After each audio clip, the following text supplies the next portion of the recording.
Ma chère ambassadrice, j'espère que tu vas bien.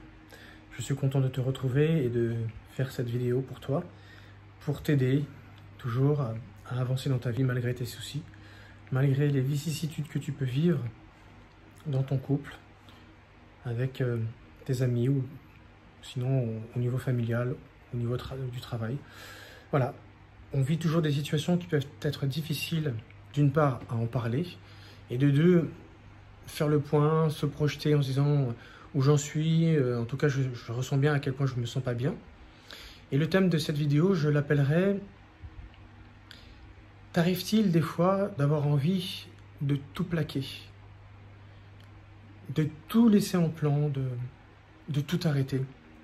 À quel point cette pensée, si elle vient à ton esprit, est là simplement pour te montrer à quel point sur le plan émotionnel, tu es en train de vivre la goutte qui fait déborder le vase, tu n'en peux plus et tu aimerais bien sûr passer à autre chose, mais ça ne peut pas se faire comme ça. Et à cause de cela, tu t'imagines, tu broies du noir, c'est un peu du négativisme, du pessimisme par rapport à une situation que tu n'arrives pas à comprendre, à supporter. Et quelquefois, ta solution ne serait même plus d'essayer de dialoguer, essayer de trouver le terrain d'entente, parce que c'est des choses que tu as déjà essayées et que tu t'évertues de faire constamment, et tu te rends compte qu'en face, il n'y a pas forcément la compréhension, la même attente que toi, et au contraire, tu te sens jugé, épié, diffamé, et tu te rends compte en réalité, tu irais même jusqu'à imaginer que ceux de ton entourage jubilent de te voir pas bien ou peut-être bloqué dans ton avancement, dans ton évolution de vie, qu'elle soit professionnelle, qu'elle soit amoureuse ou qu'elle soit purement, on va dire, personnelle. Et tu te dis, bah, si c'est ça, c'est vraiment triste de constater que certaines personnes peuvent se réjouir de mon malheur.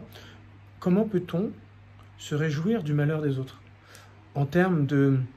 Alors, quand je parle malheur, c'est pas une catastrophe naturelle, la tempête a balayé ta maison, ou tu as fait un accident grave, tu es entre la vie et la mort, pas ce genre de choses.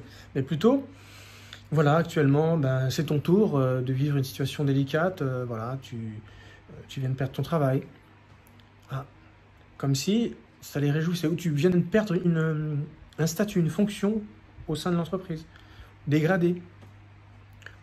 Faute ou pas faute, voilà, quelqu'un d'autre prend ta place et tu as l'impression que ça réjouit certains, ou peut-être c'est dans le milieu des sentiments, voilà, tu n'es plus en couple, ou tu t'es fait larguer, et puis les gens, c'est comme s'ils jubilaient, il y en a même certains qui iront dire c'est pas fait pour lui, c'est pas fait pour elle, il doit certainement avoir un caractère comme ci, comme ça, et ils se font tout un plan sur ton compte.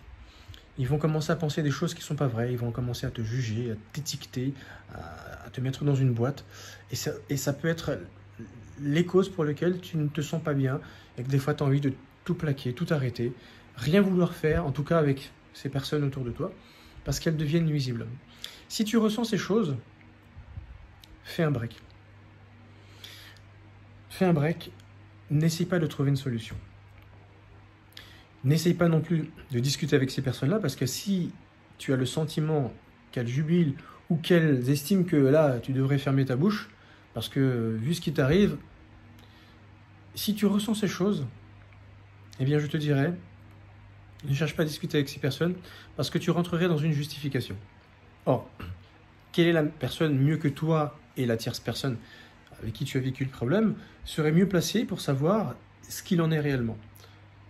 Eux, ils vont tout de suite arriver sur des généralités. Du genre, s'il s'est fait licencier, c'est qu'il a dû faire une faute. Ah, forcément. Et puis ça ne nous regarde pas.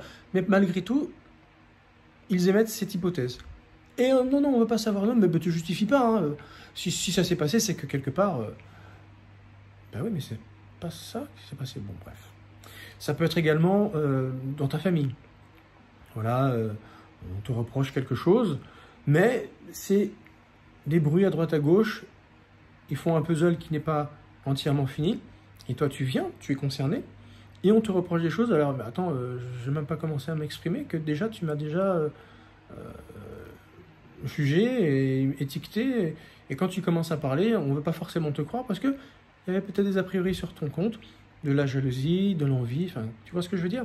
Ça donne envie de tout plaquer, partir loin, plus donner signe de vie, voilà, ce genre de pensée. Au niveau amoureux, voilà, peut-être que tu t'es fait larguer, peut-être que tu as divorcé, peut-être que tu as perdu une personne que tu aimais, et les gens vont dire systématiquement, ah, 50-50. Si ça t'est arrivé, c'est que tu as dû faire quelque chose qui ne va pas. Peut-être que ce n'est pas le cas. Et peut-être qu'ils sont loin de comprendre ce qui s'est passé, que peut-être que la personne a eu des idées tout simplement te quitter parce qu'elle t'aime plus ou qu'elle a vu mieux ailleurs, et que peut-être que toi tu t'es toujours vu et en fait ce qu'il fallait.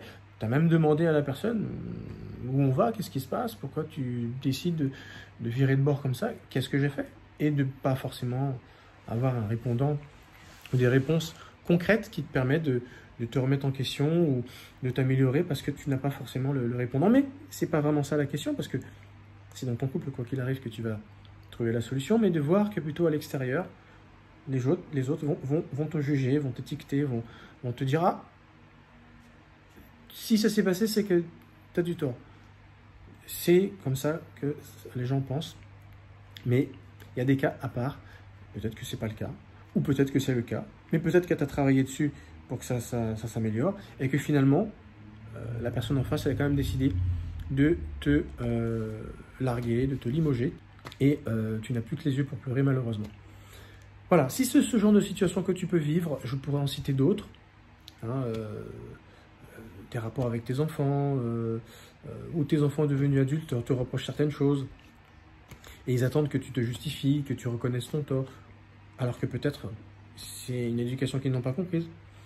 Peut-être qu'il y a un tort, mais peut-être que tu as fait ce qu'il fallait. En tout cas, où tu as le sentiment que ce que tu as fait, on pouvait en redire quelque chose, mais si toi tu estimes que tu avais fait ce qu'il fallait, et qu'en face, il s'est rendu compte que tu avais changé, mais malgré tout, l'orgueil pousse à ne pas vouloir reconnaître les changements, l'amélioration, et on veut quand même t'accabler.